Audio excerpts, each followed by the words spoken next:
Howdy, lieutenants and economists. The most volatile, evil, disgusting things on the planet, humans. If you have a video request, you can always go to assholeconsulting.com. Yeah, I am gonna charge you, kids. And that is the importance of not fucking up. You are such an asshole!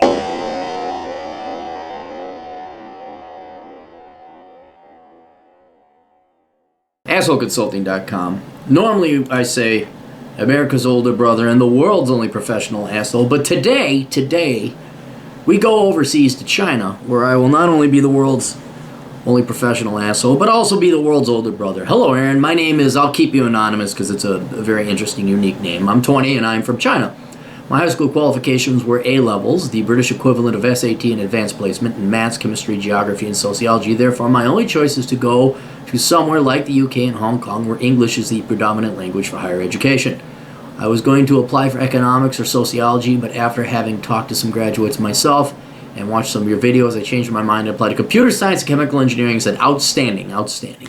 You can learn sociology and economics for free at your local library, or if you don't even want to even be inconvenienced of going to the library, you can just learn for free on the internet and not leave your house.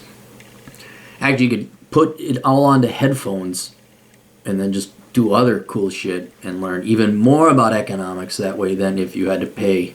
Just don't major in economics or sociology. I currently hold offers from all right UK universities, but my parents want me to go to more prestigious G5 universities, basically the British Ivy League, as all Chinese parents have a sick obsession with institutional prestige. Well, because the communists took everything from you, so you can't point to wealth. There's no, we gotta brag about our kids. I'm kidding. The Chinese are more capitalist than the US by many regards. But yeah, dude, that's that culture. That's what it is. Like, I have a question, man. Email me back. I'm very interested in this. Do not the parents have pride in themselves? Like, don't they? Certainly you want pride in your children, but don't they have sentience and individualism or individuality and say, well, okay, my son does X, but I achieved X, Y, and Z? Or is it all the kids? There's never like, hey, maybe you ought to be more worried about yourself. I mean, what is the... I understand loving and wanting your kids to do the best, but why they derive such prestige and value from what their kids do when their kids could be total fuck-ups? You know, they don't totally control the kid. I just find it interesting. So is institutional prestige actually bullshit? Yes and no. We'll get to it. Does it actually affect my employability in the future? Also, should I stay in the UK after graduation? I get stability and comfort over here, but it's a trade-off because I struggle to fit in with Western values and culture, even though China nowadays is, to a large extent, Westernized. Yeah, but you're not Western. I mean, there's been influences, but you are Chinese. You know, you grew up... I mean, heck, there could be a difference. There's a difference between Minnesota and Wisconsin. Slightly different fat women in different states. No, you're going to be different because you're from China. And yes, you're going to have some form or level of culture shock. I think maybe as a way to graduate yourself to it, you could maybe spend some time in Hong Kong. But don't worry about struggling to fit in. You're going to struggle, and you might be succeeding where you think you're failing. And you know what, dude? I wouldn't exactly try to fit in with Western culture right now. I don't know if you've seen all the gals with the tattoos and the armpit hair and just the debauched, degenerate pieces of shit. Have you seen millennial boys? Do you really want to fit in? There is some value in the traditionalism. You know, we all make fun of Chinese parents or Asian parents, but there's some value there. Yeah, Asians tend to top the income brackets there, and they tend not to have as much divorce or familial problems. I mean, your whole set of problems there aside, but there's some wisdom in what your Chinese parents might say and advocate. Might be a little too strong, but there's some wisdom there. So I wouldn't exactly, oh dang, I'm not... I mean, God, go read they're tabloids, but there's still pictures, and it is somewhat true. There's a seed of truth. Go look at all these dumbass UKers. Is that a thing? People from the UK pass out drunk after partying. All the girls, it's just like, fuck it. Okay, so let's get back to your specific questions.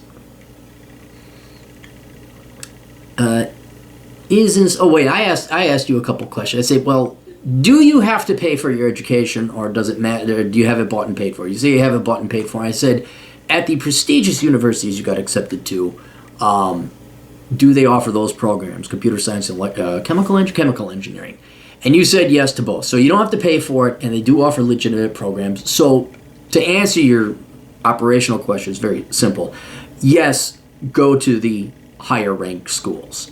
Okay? They're higher ranked. You don't have to pay for it. It's going to look better on the resume. Now, getting into the concept of institutional prestige, is institutional prestige actually bullshit? Yes and no. For example, in the United States, pretty much all the Ivy League colleges are jokes. But that doesn't mean anything, because all colleges here are jokes now. At one time, Harvard, Yale, whatever, may have meant something. And to this day, like if you get into a specialty school like MIT or the U of Chicago for economics or finance, or you get into Wharton, okay, maybe. But by and large, it is prestige, and that's all. It's no different than my old Kia Rio versus a Mercedes. They both served perfectly functioning well as vehicles. They provided transportation. The only difference is one was a Mercedes and the other was a Kia. One had little ass warmers. The two cars were not... I know everyone says, oh, but the Mercedes is way better. Not really. No. I mean, okay, you got your tushy heated up. Big deal. What you pay for an extra 2% functionality. Ooh, look, the windshield wipers have heater. Okay, for these minor things you get compared to what the vast majority of function and service being provided to you by a car, you're paying for prestige. That's what people... So my Kia Rio, $3,500, and someone spends $35,000 on a Mercedes. That Kia Rio accomplishes 98% of what the Mercedes did. So what, trophy wives, soccer moms, dude bros spend the money on is not transportation. It's for that small little percent. Same thing with Spirit Airlines. I don't know if they got something equivalent in China, but people think I'm crazy flying Spirit Airlines. And I look at them, I'm like, you're willing to pay an extra $200 or $400 or $500 for what? A free soda? Because you get an extra inch of leg room? The concept of prestige and first class is huge money in the United States and around the world. But in terms of functional practicality, no. You get an electrical engineering degree at Illinois, U of Illinois, Urbana-Champaign, or MIT, or whatever the equivalent university would be in the United Kingdom. It's the same fucking shit. It's physics. It doesn't change. Same thing with accounting. Accounting doesn't change. It doesn't matter if you go to Metro State or whether you go to Kellogg Northwestern. It doesn't matter. It's the same thing. So functionally, it does not matter. But when it comes to networking and how many people pay for bullshit, and you guys in China are starting to get there. Start with Deng Xiaoping. It is glorious. I think it was Deng Xiaoping. It is glorious to be rich. And now everybody's into... You guys like Buicks. Why does everybody like Buicks? I don't get it, but it's a status symbol. It's a Buick. It doesn't do anything different than any other... Oh, it's got the little shielded logo thing up. So you're seeing it. You're starting to see it. Brand names. People have to buy brand names. And that's what it is. Now, since you don't have to pay for it, you might as well go to the more prestigious, higher ranked school because it's an advantage. It is. You're going to get networked into the right firms. You're going to get networked into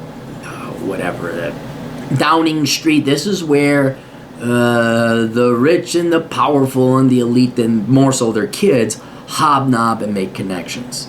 I think Zuckerberg went to Harvard. It's debatable whether he would have found the connections to launch Facebook if had he not gone to the same thing with... Didn't Bill Gates go to Harvard?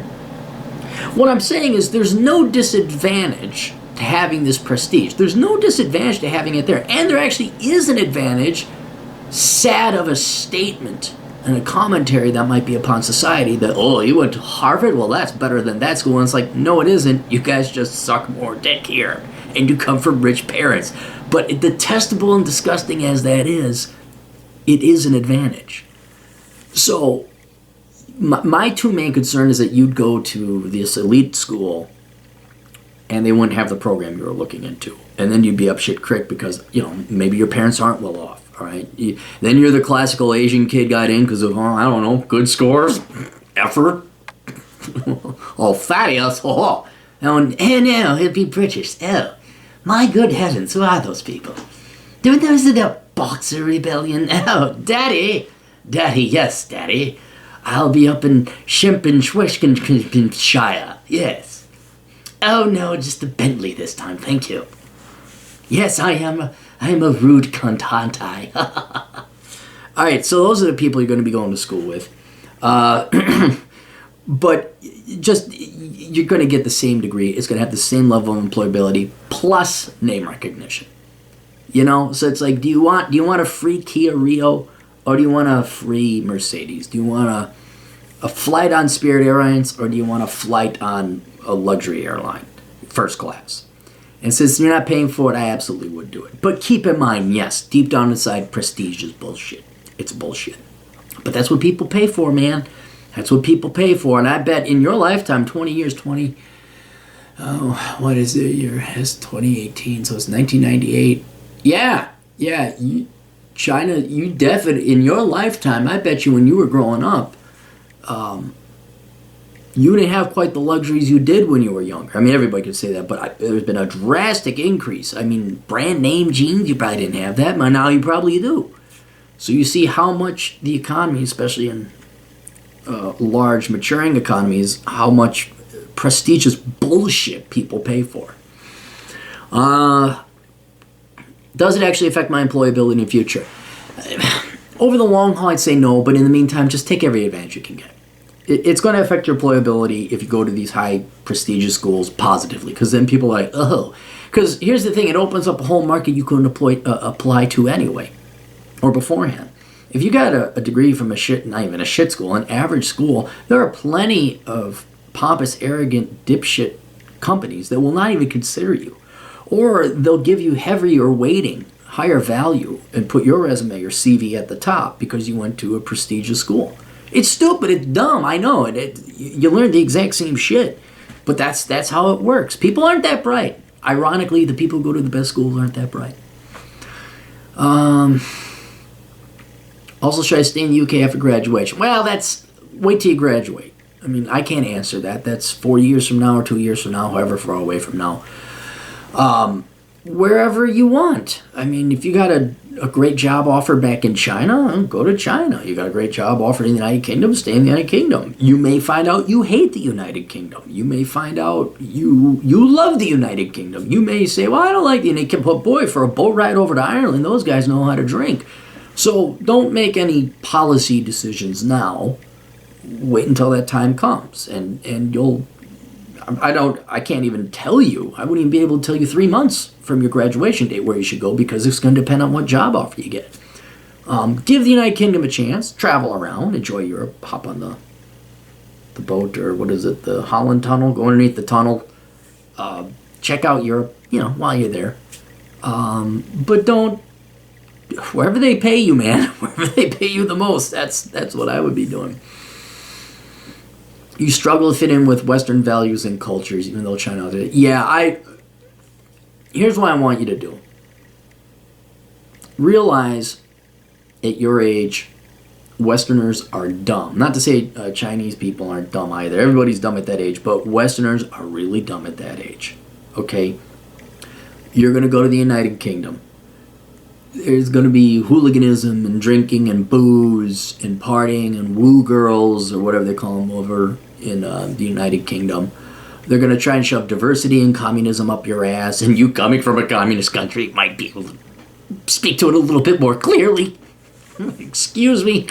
Yeah, I actually am from a communist country. Shut the fuck up, bitch. Don't do that. I would focus on your studies, okay? Focus on you. Do what you want to enjoy. If people say, we're going to go get party and rip to get drunk, man. I'm sorry. Oh, good heavens. Yes, we're going to have a nip of vodka with our tea. Oh, yes, let's go to make in China. Fuck those people, all right? Find some cool friends. There's some cool friends there. Cool. Hang out with them. You want to hang out with all the other, I'm sure there's going to be other Asian students. There's a, Asian Student Center or something. That's cool, okay. But while you're there, visit the United Kingdom. Go check out Big Ben. Go wherever you want to check out. Go to Europe. You're there. I would not let youthful Western culture, though, have an influence on the enjoyment of your stay there, and certainly not let it affect your studies. You are there to go to school, okay? You're there to get a good degree from a good school. Put it on the resume. And don't feel obliged or compelled. Dude, one of the greatest things that, it sucked when I worked full-time, went to school full-time. There wasn't a lot of partying. But the handful of parties I did go to, I wish I could have gone to more at the time, but now in hindsight, I'm like, God almighty, it would have been just a waste of time. You're not missing out on anything. You're not. It's people, you just hate Western. Yeah, I kind of do. Old school Western values, yeah, then I would have maybe that would, but today, which of the 31 flavors of gender are you this week? Fuck that, dude. Just go there, get your degree. Appreciate the old culture, tour some battlefields, look at some castles, go to Paris, get some wine, listen to some jazz, and then get the fuck out. Unless you like it, unless there's something that compels you to keep you there. But do not concern yourself about fitting in. So, all right, good. Hope that helped out. Questions, answers, assholeconsulting.com. Before you go and choose a degree, get this book, Worthless. Young Person's Indispensable Guide to Choosing the Right Major. Glad this client did that, because otherwise he would have majored in stupid crap. We'll see you guys later. Tools.